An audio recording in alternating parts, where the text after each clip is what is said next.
Hello everyone, I hope you all are doing good. Today we are going to discuss Unit 5 for UGC NET and JRF, that is Mathematical Reasoning and Aptitude. So let's begin with the first question. तो आज के session का हमारा पहला question है question number 39 और ये question जो है जून 2016 के अंदर जो है पूछा गया था और ये डायरेक्शन से रिलेटेड क्वेश्चन है। क्वेश्चन नंबर 39 के अंदर ये पूछा गया था, कह रहा है कि a person walks 10 metre in front, 10 metre वो सामने जा रहा है और उसके बाद क्या कर रहा है कि राइट मुड़ के जो है फिर 10 मीटर जा रहा है, फिर अगेन वो लेफ़्ट लेता है और रेस्पेक्टिवली 5 मीटर चलता है, फिर उसके बाद 15 और फिर 15, यानी लेफ़्ट ही तीनों बार लेफ़्ट वो करके जा रहा है। देन क्वेश्चन पूछ रहा है how far is he from the starting point, तो वो अपने स्टार्टिंग पॉइंट से जो है अब कितने दूरी पे है, यानी स्टार्टिंग और एंडिंग पॉइंट के बीच हम लोग को डिस्टेंस निकालना है। चलिए हिंदी इंग्लिश दोनों में क्वेश्चन दिया गया है, एक बार आप लोग रीड कर लेंगे हिंदी वाला भी और समझ लेंगे, उसके बाद अटैम्प्ट करेंगे क्वेश्चन को। ओके, तो क्वेश्चन को सॉल्व करते हैं। एक पॉइंट ले लेते हैं इनिशियल पॉइंट और यहाँ से जो है 10 मीटर सामने 10 मीटर ले लिए, फिर वो राइट जा रहा है तो इसका राइट जो है ये वाला राइट हो गया, तो यहाँ से 10 और ये भी 10, और फिर कह रहा है कि वो लेफ़्ट मुड़ रहा है, तो लेफ़्ट कितना मुड़ रहा है 15, तो यहाँ से 5 है ना, 5 लेफ़्ट जा रहा है तो 5 ले लेंगे और फिर जो है 15 जो है वो लेफ़्ट मुड़ा, तो यहाँ से यहाँ तक फिर 15 और फिर अगेन जो है लेफ़्ट मुड़ रहा है, तो फिर जो है यहाँ से एक बार 15 ले लेंगे, तो ये 15 हो गया। तो यहाँ से अब जो है पूछ रहा है इस पॉइंट से और इस पॉइंट के बीच का डिस्टेंस कितना है, तो कितना होगा तो देख लेते हैं। यहाँ से यहाँ तक तो 10 लिया हुआ है और ये पूरा जो है 15 है, तो 15 से 10 घटा लेंगे तो आ जाएगा 5, यानी इस क्वेश्चन का आंसर है option number D, 5 metre. Okay, next question देखते हैं। अगला क्वेश्चन है और ये जो है ब्लड रिलेशन से क्वेश्चन है और यहाँ पे क्वेश्चन कह रहा है कि A is the sister of B, जो ए है वो बी की सिस्टर है जी, C is the mother of B, C B की माँ है, D is the father of C and E is the mother of D. तो पूछ रहे हैं हम लोग क्वेश्चन के अंदर कि ए जो है वो डी से कैसे रिलेटेड है, A is related to D age. तो ये सारे हमारे ऑप्शन है, जो ग्रैंडफादर है, डॉटर इन लॉ है और सिस्टर है। तो ये क्वेश्चन को हम लोग करेंगे कैसे, जो मेल वाले होंगे उनको हम लोग लेंगे पॉजिटिव में और जो फीमेल वाले होंगे उसको नेगेटिव ले लेंगे, यानी इससे क्या होगा साइन हम लोग करेंगे, साइन मेल वाले को प्लस से और फीमेल वालों को माइनस से जो है इंडिकेट करेंगे, ताकि जो है क्वेश्चन को बनाने में सुविधा हो। चलिए इसको क्वेश्चन को सॉल्व कर लेते हैं। चलिए क्वेश्चन जैसे जैसे कह रहा है उसको हम लोग अटैम्प्ट कर लेते हैं। पहले कह रहा है कि ए जो है वो बी की सिस्टर है, तो यहाँ पे ए जो है माइनस में आ जाएगा क्योंकि ये फीमेल कैटेगरी के हैं। फिर उसके बाद ए और बी से रिलेटेड देखेंगे, क्वेश्चन कहीं पे दिया हुआ है, यहाँ पे कह रहा है F is the father of G, यानी ए और बी से कोई रिलेशन नहीं दिया हुआ है। फिर आगे दे रहे हैं कि C is the mother of B, यानी सी का जो दिया हुआ है, सी जो है क्या है बी की माँ है, ये दिया हुआ है। फिर डी जो है, D is the father of C, तो सी के फादर जो है वो है डी, ये हो गया प्लस। और फिर पूछ रहा है कि E is the mother of D, E जो है डी की माँ है, ई जो है वो डी की माँ है, इसको नेगेटिव में रखेंगे। अब डेट मीन्स ये जो है 4 पीढ़ी चला है, यहाँ से जो भी पीढ़ी जो है बड़ा होता जाएगा उसको हम लोग ऊपर की तरफ करेंगे और जो भी पीढ़ी जो छोटा होगा उसको नीचे रखेंगे। अब हमारा क्वेश्चन पूछ रहा है कि A is related to D, तो ए और डी में क्या रिलेशन है, तो देख सकते हैं ए से जो है जो डी है वो 2 पीढ़ी ऊपर है, डैट मीन्स ग्रैंडफादर के करीब में आ गया। तो यहाँ से ए पूछ रहा है कि ए जो है ए का डी से क्या रिलेशन है, तो ए जो है यहाँ पे नेगेटिव है, फीमेल कैटेगरी है, और ये जो डी जो है वो ग्रैंडफादर है, तो ए जो है डी के क्या लगेंगे ग्रैंड डॉटर। ग्रैंड सन होता अगर ये प्लस होता, लेकिन यहाँ पे माइनस में दिया हुआ है इसलिए जो है ये ग्रैंड डॉटर है। इस क्वेश्चन का जो है आंसर है ग्रैंड डॉटर, यानी option number A. I hope आप लोग को ये समझ में आया होगा ब्लड रिलेशन से क्वेश्चन कैसे अटेम्प्ट करना है। ओके, नेक्स्ट क्वेश्चन देखते हैं। अगला क्वेश्चन है क्वेश्चन नंबर 41 और ये जो है नंबर सीरीज से रिलेटेड है। तो एक बार हम लोग पैटर्न देख लेते हैं कि पैटर्न क्या कह रहा है। पहला दिया हुआ ए बी, यानी पहले 2 दिया हुआ है, 2 अल्फ़ाबेट्स 2 लेटर है, और फिर उसके बाद 3 है, 4 फिर यानी 5 आना चाहिए, और सारे ऑप्शन में 5 ही भी दिया हुआ है, तो इससे जो है हमारा क्वेश्चन अब आगे सॉल्व होने वाला नहीं है। और फिर वहाँ आगे जो है 6 तक दिया हुआ है, तो सारे ऑप्शन जो है 5 तक है, तो इसमें से हमारा प्रॉब्लम सॉल्व होने वाला नहीं है। तो आगे देखेंगे पैटर्न के अंदर, तो यहाँ पे दिया हुआ AB, फिर उसके बाद जो है इसे बैक से स्टार्ट किया हुआ है CDE, फिर यहाँ से जो है फिर स्टार्ट किया हुआ है सामने से, यानी एक बार जो है सही राइट की तरफ जा रहा है, फिर उसके बाद लेफ्ट की तरफ मुड़ रहा है AB, फिर उसके बाद दिया हुआ है CDE एंड FGHI, उसके बाद होना चाहिए ऐसे JKLM, तो JKLM ये कौन सा दिया हुआ है, और JKLM और N भी आना चाहिए, यानी 5 होना चाहिए। तो देखिए N जो है इस दोनों पहले वाले में है, तो JK यानी J के बाद K आना चाहिए, यानी ऑप्शन नंबर C, तो ऑप्शन नंबर C जो है इसका करेक्ट आंसर है। ओके, नेक्स्ट देखते हैं। क्वेश्चन नंबर 43 दिया हुआ है कोडिंग और डिकोडिंग से रिलेटेड।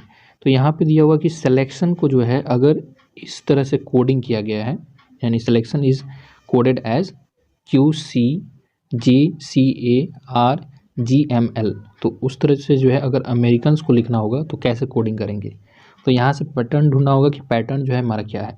तो देखिए, तो यहाँ से S का जो है लिखा हुआ है Q, तो S और Q ये कैसे आ रहा है, तो हम लोग जितने भी सारे अल्फ़ाबेट्स हैं उनको लिख लेंगे, यानी ABCD ऐसे करके टोटल Z तक, और ये जो है नंबरिंग कर लेंगे 1 2 3 ऐसे, और सारा याद होना चाहिए अगर कोडिंग और डिकोडिंग से रिलेटेड क्वेश्चन करते हैं। तो यहाँ हम लोग देख सकते हैं कि S को जो है लिखा गया है Q, तो S के बाद आता है Q या S के पहले आता है Q।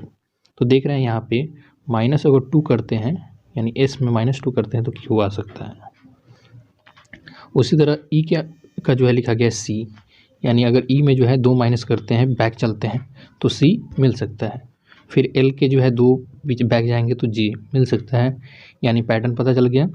और ऐसे ही लास्ट तक देख लेंगे कि N के अगर 2 बैक जाते हैं तो क्या L आ जा रहा है, यानी LMN, यानी 2 प्लस करने पे, यानी यहाँ से भी 2 माइनस कर रहे हैं तब जो है हमारा पैटर्न मैच कर जा रहा है। तो वैसे ही जो है इस वर्ड में भी जो है हम लोग को -2 करना है, तो A में जो है 2 बैक जाएंगे तो Y मिलेगा। तो पहला तो ये B ऑप्शन एलिमिनेट और C भी एलिमिनेट हो गया, तो पहला हम लोग को मिलेगा Y। फिर M के 2 अगर पीछे चलते हैं तो क्या मिलेगा, यानी यहाँ से दिया हुआ K और यहाँ से दिया हुआ Q, तो यहाँ से अगर देखते हैं K L और M, तो यहाँ से अगर KLM 2 प्लस आ जा रहा है तो यहाँ से K आ जाएगा, तो YK, यानी ये पैटर्न मिल गया। तो ये भी जो है D नंबर एलिमिनेट हो गया, और इसका जो है करेक्ट आंसर है वो ऑप्शन नंबर A। यहाँ से S का भी देख सकते हैं बैक से Q, यानी 2 माइनस करेंगे तो Q आ सकता है। ऑप्शन नंबर A जो है इस क्वेश्चन का करेक्ट आंसर है। नाउ नेक्स्ट क्वेश्चन है क्वेश्चन नंबर 44, ये नंबर सीरीज से रिलेटेड है। यहाँ पे पैटर्न दिया हुआ है 3, 11, 23, 39 एंड 59। तो यहाँ पे हम लोग पैटर्न ढूंढना है कि इसका जो है नेक्स्ट टर्म जो है क्या होने वाला है। तो यहाँ पे देख सकते हैं पहले 3 में अगर ऐड करते हैं 8 तो आ जाएगा 11, फिर अगर 11 में जो है 8 ऐड करते हैं 12 तो 23 मिलेगा, फिर उसके बाद जो है 23 में अगर 16 ऐड करते हैं तो 39 आ जाएगा, फिर उसके बाद अगर प्लस करते हैं 20 तो 59 आ जाएगा। यानी यहाँ से देख रहे हैं कि 4 जो है बढ़ते जा रहा है, यानी +4 ऐड होते जा रहा है, 4 बढ़ाना है हम लोग को। तो यहाँ से 20 ऐड हुआ है, तो अब कितना ऐड करना होगा, 4 कर देंगे प्लस, तो यहाँ से हो जाएगा 24। तो 59 में अगर जो है 24 ऐड कर देते हैं तो जो आंसर आएगा वही हमारा करेक्ट आंसर होगा। तो 59 और 24, 59 एंड 24 अगर ऐड करते हैं तो ये आ जाएगा 3 और 8 यानी 83। That means option number C इसका करेक्ट आंसर है। Okay, next question we have question number 45। इसमें दिया हुआ है कि 2 रेलवे टिकट्स दिया गया है फ्रॉम सिटी फर्स्ट, यानी ए से लेकर बी तक अगर सिटी तक जाते हैं तो 2 टिकट अगर लेते हैं, और फिर उसके साथ साथ जो है 3 टिकट अगर लेते हैं ए से सी तक का तो उसका कॉस्ट है 177। 2 टिकट लेते हैं ए से बी तक का और प्लस 3 टिकट लेते हैं ए से सी तक के सिटी का तो उसका कॉस्ट है 177 रुपीज़। फिर अगेन आगे क्वेश्चन दिया हुआ है 3 tickets from city A to B. अगर 3 टिकट लेते हैं ए से बी तक का and 2 tickets from city A to C, और फिर जो है प्लस अगेन 2 टिकट लेते हैं ए से सी सिटी का, तो उसका कॉस्ट है 173। तो यहाँ पे क्वेश्चन दिया हुआ है कि ए से बी तक का जो सिटी है उसका फेयर कितना है, किराया कितना है। तो यहाँ पे जो है 3 अलग अलग सिटी दिया है, ए बी और सी। तो इसमें हम कल क्या लेंगे, मान लेंगे कि जो ए बी जो सिटी है उसका किराया जो है एक्स है एक टिकट का, और जो ए सी जो है सिटी है उसका जो है वाई किराया है। तो ऐसे अगर हम लोग इक्वेशन बनाते हैं तो हमारे पास इक्वेशन रहेगा, तो पहले तो जो है 2 टिकट है तो ए से बी, तो 2x प्लस 3y ये इक्वल हो जाएगा 177। ये पहला इक्वेशन हो गया। और फिर कह रहा है कि अगर 3 टिकट ए से बी का लेते हैं और 2 टिकट ए से सी का लेते हैं तो उसका किराया है 173 रुपीज़। तो इसको क्या कर देंगे हम लोग, एलिमिनेशन मेथड से जो है सॉल्व कर लेंगे। क्या गया है कि ए से बी का सिटी का जो किराया है वो कितना है एक टिकट का, तो हम लोग यानी ये y को जो है एलिमिनेट करना होगा। तो इसी को जो हम लोग एलिमिनेट करेंगे, और जब एलिमिनेट करेंगे तो यहाँ से x का जो वैल्यू आएगा वो आएगा हम लोग के पास 33। तो दैट मीन्स इस क्वेश्चन का जो है आंसर है वो option number D, that is 33। तो इसका जो है सॉल्यूशन आप देख सकते हैं। चलिए अब आगे क्वेश्चन देखते हैं।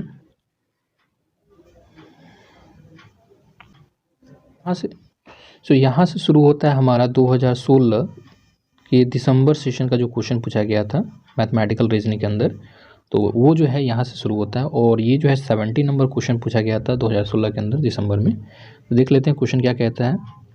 तो ये जो है क्वेश्चन जो है फिर कोडिंग और डिकोडिंग से रिलेटेड है। इसमें क्या है कि हॉस्पिटल्स को जो है कोडेड किया जा रहा है, कैसे, तो इस तरह से। तो उसी तरह जो है बायोलॉजिकल्स को जो है किस तरह से कोड करेंगे, इसी पैटर्न से। तो पैटर्न पहले समझना होगा कि पैटर्न क्या कर रहा है। तो यहाँ से देख रहे हैं कि H यहाँ पे है और H को एज इट इज़ लिखा हुआ है। फिर उसके बाद O है, यहाँ दिया हुआ है हॉस्पिटल, और फिर लेकिन यहाँ पे S आ जा रहा है। तो फिर आगे पैटर्न देखते हैं, तो यहाँ पे S है, तो या तो इस दोनों को एक्सचेंज कर दिया है, लेकिन आगे अगर देखते हैं तो यहाँ पे P है और फिर यहाँ पे L आ जा रहा है, यानी यहाँ पे जो है पैटर्न नहीं बैठ रहा है। तो क्या कर रहा है यहाँ पे, तो हॉस्पिटल्स को जो है यानी एस को, इसको उठाकर इस सेकंड पोजीशन पे डाल दे रहा है, इस वाले लास्ट वाले एस को।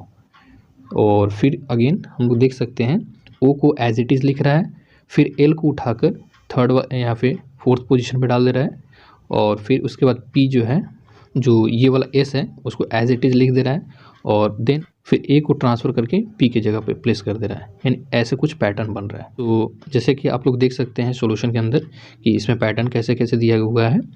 तो इसी तरह जो है अगर इस पैटर्न का करते हैं बायोलॉजिकल का, तो इसका आंसर आएगा ऑप्शन नंबर डी, यानी बी को एज इट इज़ लिखेंगे, फिर उसके बाद एस जो है इस पैटर्न पे आ जाएगा, आई को वैसे ही रहने देंगे और एज इट इज़ यानी वैसे भी चलेगा। अगला क्वेश्चन है 18 नंबर और नंबर सीरीज से रिलेटेड है। इसके अंदर हम लोग पैटर्न देखना है।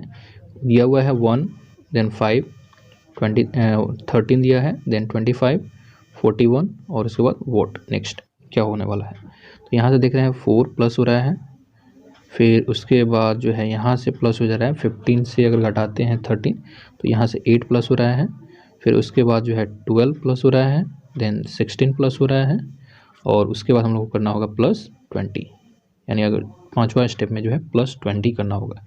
4 जो है यहाँ से बढ़ते जा रहा है। तो 41 में अगर 20 जोड़ देते हैं तो ये हो जाएगा 61। तो इसका जो है क्वेश्चन है ऑप्शन, इस क्वेश्चन का जो है आंसर है वो 61, option number C. Okay next, अगला क्वेश्चन 90 नंबर पूछा हुआ है और इसमें एज से रिलेटेड क्वेश्चन है। कह रहा है कि at present a mother is 3 times older than her son. एक माँ जो है अपने बेटे से 3 गुनी बड़ी है। तो मान लेते हैं यहाँ पे सन है और इधर मदर ले लेते हैं। तो सन जो है अगर x होगा तो मदर 3x हो जाएगी। चलिए उसके बाद कह रहा है आफ्टर 5 ईयर्स, तो 5 साल बाद पूछ रहा है, तो दोनों में 5-5 साल जोड़ देंगे, इसके अंदर भी और इसमें भी। दोनों अगर 5 साल बाद क्या हो जाता है, the sum of their ages will be 70। दोनों का जो है सम जो है 17 हो जा रहा है, तो इस दोनों को ऐड कर देंगे तो दोनों को मिलकर कितना हो जा रहा है 70। तो यहाँ से हम लोग देख सकते हैं 5 और 5 10, इसको ले जाकर इधर कर देंगे, सॉल्व करेंगे तो 4x is equal to 70 minus 10 that is 16 और x का वैल्यू आ जाएगा यहाँ से। चलिए इसको एक दूसरे पेज पे तो इसको जो है क्लीन करके जो है एक बार देख लेते हैं। तो 4x इज इक्वल टू 60 आया है, तो यहाँ से लिख लेते हैं 4x इज इक्वल टू 60 और यहाँ से 4 से कटाएंगे तो ये कट जाएगा 15 बार में, यानी x का वैल्यू 15 आ गया। तो अगर जो है x का वैल्यू 15 है तो 3x का वैल्यू कितना होगा। क्वेश्चन के अंदर पूछ रहा है कि the age of mother after 10 years will be, माँ का उम्र पूछ रहा है अगर 10 साल बाद। तो पहले तो हम लोग माँ का उम्र निकालना होगा, तो यहाँ से बेटे का उम्र जो है 15 आ गया, तो माँ जो है 3x है तो यहाँ से 45 और 10 साल बाद पूछ रहा है तो इसमें 10 ऐड कर देंगे तो 55, that is option number B, 55 जो है इसका आंसर हो जाएगा। अगला नंबर क्वेश्चन दिया हुआ है 20 नंबर और ये अल्फ़ाबेट सीरीज दिया हुआ है। पहला दिया हुआ है AYD BVF DRH GMJ और अगला पूछ रहा है पैटर्न क्या होने वाला है। तो यहाँ से देख रहे हैं कि A B फिर D, यानी पहले 1 बढ़ा फिर 2 बढ़ रहा है और उसके बाद जो है यहाँ से G आ रहा है यानी 3, D के बाद क्या आएगा E F G, तो यानी 4 अगला स्टेप बढ़ने वाला है। तो G के बाद +4 कर दीजिए, तो G के बाद क्या आएगा H I J K, यानी K आने वाला है। तो यहाँ से हमारे ऑप्शन के अंदर जो है चारों अलग अलग दिया गया है, यानी K आने वाला है, तो पहला नंबर D से ही पता चल जाता है कि ऑप्शन नंबर D जो है इसका करेक्ट आंसर है। और भी आप मिला सकते हैं कि इसका आंसर सही है या नहीं। ये हुआ ब्लड रिलेशन से रिलेटेड, कह रहा है कि C and D are sisters, दोनों सिस्टर्स हैं, एंड A और B are brothers, E is the son of A and brother of D, E जो है A का बेटा है और D का भाई है। तो पूछ रहा है B और C जो है कैसे रिलेटेड है। चलिए इस क्वेश्चन को अटैम्प्ट देख लेते हैं और यहाँ पे ऑप्शन दिया हुआ है, इन सारे ऑप्शन में हम लोग को चूज़ करना है। सो इस क्वेश्चन को जो है अटैम्प्ट कैसे करेंगे, तो पहले तो दिया हुआ है C और D जो है वो सिस्टर्स हैं, तो C और D दोनों एक पीढ़ी के हैं, ये भी माइनस और ये भी माइनस, क्योंकि दोनों सिस्टर्स हैं इसलिए इसको नेगेटिव से इंडिकेट करेंगे। और उसके बाद दिया हुआ है A और B जो है ब्रदर्स हैं, यानी C और D से कोई रिलेशन अभी नहीं है दिया हुआ है, तो A और B को वैसे ही रहने देंगे। फिर आगे दिया हुआ है कि E जो है वो A का जो है सन है और जो D का जो है वो भाई है, तो यहाँ से E जो है वो D का ब्रदर है, ये पता चल रहा है। E जो है वो D का ब्रदर है, भाई है, और जो E जो है वही E जो है A का सन है, तो यहाँ पे एक पीढ़ी ऊपर कर देंगे। और यहाँ पे पता नहीं चल रहा है कि A जो है मेल है या फीमेल है, फिर लेकिन यहाँ पे दिया हुआ है कि A and B are brothers, तो ये भी प्लस हो गया और इसका जो है भाई जो है ये भी प्लस। फिर क्वेश्चन पूछ रहा है कि B से C का रिलेशन क्या है, यानी इस दोनों का रिलेशन पूछ रहा है, तो एक पीढ़ी ऊपर है, तो B के बारे में पूछ रहा है कि B जो है वो C का क्या लगेगा, तो अंकल डायरेक्ट, ये इसका भाई है तो ये अंकल ही लेंगे, तो ऑप्शन नंबर C जो है इसका करेक्ट आंसर है। लेकिन अगर ऐसे क्वेश्चन पूछता C जो है C का B से क्या रिलेशन है, तो उसमें हो जाएगा ये भतीजी, यानी फीमेल है। चलिए क्वेश्चन नंबर 22 दिया हुआ है, कह रहा है कि अनिल प्लेड 8 मैचेस और जो एवरेज है मीन है वो है 18, यानी 8 मैचों का जो मीन दिया हुआ है वो 80 दिया हुआ है। फिर कह रहा है कि अगर जो है आफ्टर प्लेइंग 4 मैचेस, अगर 4 मैच और खेलता है तो उसका जो मीन है वो सारे मैचेस का वो हो जाता है 17। तो पूछ रहा है यहाँ पे कि the total runs made in the last 4 matches, तो आखिरी जो 4 मैचेस में हुआ है खेला है वो, पहले तो 8 खेला था फिर 4 और खेल रहा है, तो टोटल हो गया 12, यानी 12 मैचों का जो मीन दिया हुआ वो है 70। तो पूछ रहा है कि लास्ट जो है जो 4 मैचेस है उसमें जो खेला है वो कितने रन्स बनाया है उसमें। आप लोग को एक फॉर्मूला जो है पता होना चाहिए कि जो एवरेज होता है, एवरेज का फॉर्मूला वो होता है सम, यानी सम ऑफ ऑब्जर्वेशन और जो टोटल नंबर ऑफ ऑब्जर्वेशन, तो यानी ये फॉर्मूला हो गया एवरेज का। एवरेज इज इक्वल टू होता है सम अपॉन नंबर्स, टोटल नंबर्स। इसी फॉर्मूला का यूज़ करके इस क्वेश्चन को सॉल्व करना है। तो पहले देख लेते हैं 8 मैचेस में 80, तो सम जो है 8 मैचों का जो है 8 गुने 80, तो ये हो जाएगा 640। ओके, और ये जो है 8 मैचों का हो गया। और उसके बाद अगर सम निकालते हैं 12 मैचों का, जो दिया हुआ है 12 गुने 70, तो ये हो जाएगा 840। तो 12 मैचों में जो है पूरा स्कोर आ रहा है 840 और 8 मैचों का जो है वो 640। तो अगर 840 में से 640 घटाएंगे तो आ जाएगा 4 मैचों का रन्स। तो 840 में से 640 सब्ट्रैक्ट कर लीजिए तो आ जाएगा 200, यानी इसका करेक्ट आंसर है ऑप्शन नंबर सी 200 रन्स। सो आज के लिए हम लोग इतना ही रहने देते हैं और 2022 में हम लोग को टारगेट है JRF। तो अगर जो है आप लोग का भी जो है मोटो है JRF तो इस चैनल के साथ जुड़ जाएं और इसी तरह जो है हम लोग नेक्स्ट अगला भी जो है प्रीवियस ईयर सेट के साथ मिलेंगे। तब तक के लिए take care, study well, thank you.